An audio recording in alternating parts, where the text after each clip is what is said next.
22 মির্জা কাঠালী আসনে রেকর্ড ভোটে জয়লাভ করার পর এলাকায় শান্তি সম্প্রীতি রক্ষার ঘোষণা দিলেন ডেভিড মোরাসিং। তিনি বললেন, জয়লাভের পর এলাকায় শান্তি সম্প্রীতি রক্ষা করতে হবে, যারা উশৃঙ্খলতা করবেন তাদের দায় নেবে না দল। প্রথম জয়ী হয়েছেন মির্জা কাঠালিয়াতে, জয়ী হয়েছেন এবং আপনি দাবি করেছিলেন প্রায় 15,000 ভোটের ব্যবধানে জয়লাভ করবেন, সেখানে প্রায় 10,000 উপরে বেশি জয়লাভ করেছেন প্রথমবার। কি প্রত্যাশা করছেন এলাকার লোক যেন আপনার কাছ থেকে আগামী দিনে কি প্রত্যাশা করবে, কোন বিষয়টাকে বলতে চাইবেন, দাবি কোনটা? সবাইকে খুশি রাখার চেষ্টা করতে হবে।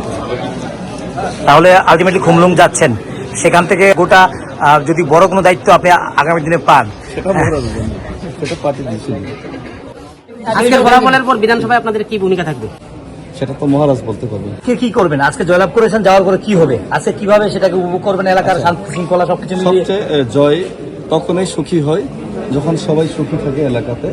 জয় শুধুমাত্র সেটা তীব্রমাত্রা জয় হয়েছে, কিন্তু সেটাতে যাতে জয়টা অন্যভাবে সেটা যাতে প্রস্তুত না করা হয়, সেটাই আমরা চাইব। পিস শান্তি বজায় থাকুক, এবং আমি চাইব আমাদের কার্যকর্তা এবং কর্মী এবং যে কেউ যাতে পার্টির নামে বা দলের নামে, জয়ের নামে যাতে কেউ উশৃঙ্খলা না করে, এবং কেউ যদি করেও থাকে আমরা সেটা দায়ী নেব না। এবং আমাদের পার্টি মহারাজার পার্টি, মহারাজা চাই সবসময় শান্তি এবং